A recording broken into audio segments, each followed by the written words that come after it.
ہمارے خداوند یسوع کی انجیل دس لوکا کے مطابق اس کا پہلا باب 39 سے 56 آیات تک۔ اور انہی دنوں میں مریم اٹھ کر جلدی سے کوہستان میں یہودا کے ایک شہر کو گئی اور زکریا کے گھر میں داخل ہو کر الصبات کو سلام کیا۔ اور جو ہی الصبات نے مریم کا سلام سنا تو بچہ اس کے بطن میں اچھل پڑا، اور الصبات روح القدس سے بھر گئی اور بلند آواز سے پکار کر کہنے لگی کہ تو عورتوں میں مبارک ہے اور تیرے بطن کا پھل مبارک ہے۔ اور میرے لیے یہ بات کیسے ہوئی کہ میرے خداوند کی ماں میرے پاس آئی، کیونکہ دیکھ جو ہی تیرے سلام کی آواز میرے کان میں پہنچی تو بچہ میرے بطن میں خوشی سے اچھل پڑا۔ اور مبارک ہے وہ جو ایمان لائی، کیونکہ جو باتیں خداوند کی طرف سے اس سے کہی گئی تھیں وہ پوری ہوں گی۔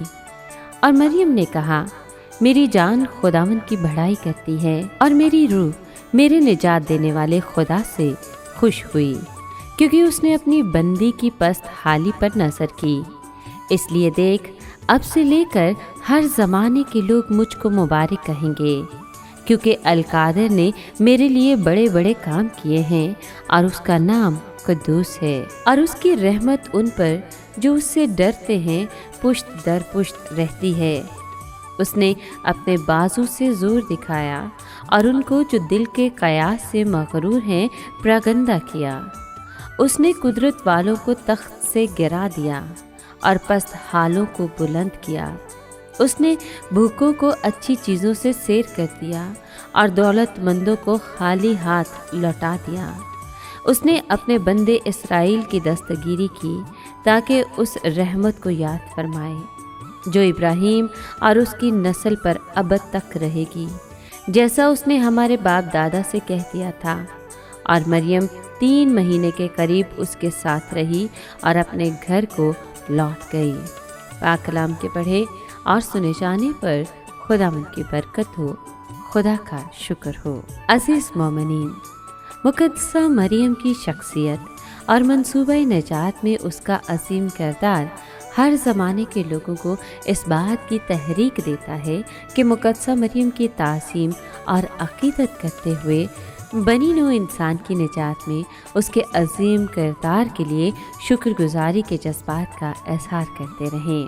آج کی تلاوت میں ہم نے سنا کہ کس طرح مقدسہ مریم نے خدا کے بلاوے کا جواب اپنی ہاں سے دیا۔ مقدسہ مریم نہ صرف بنی نوع انسان کی نجات کے لیے خدا کے منصوبے میں حصے دار بنی، بلکہ دنیا بھر کی خواتین کو عزم اور ہمت اور جرأت اور دلیری کے ساتھ جینے کا سلیقہ بھی سکھا دیا۔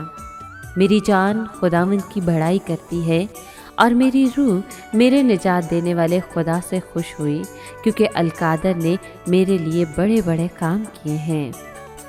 عزیز مومنین، آئیے آج ہم بھی مقدسہ مریم کو مبارک کہنے، کل کائنات کی نجات میں اس کے کردار کے لیے شکر ادا کرنے اور مقدسہ مریم کی طرح عزم اور ہمت کے ساتھ زندگی گزارنے کا عہد کریں۔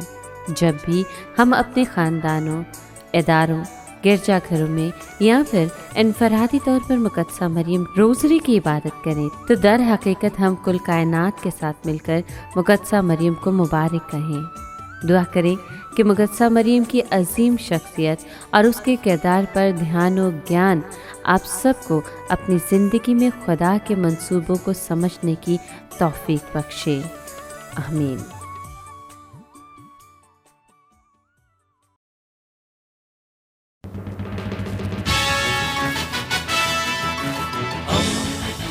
دوستی کا پیمبر، ریڈیو ویریتاس ایشیا۔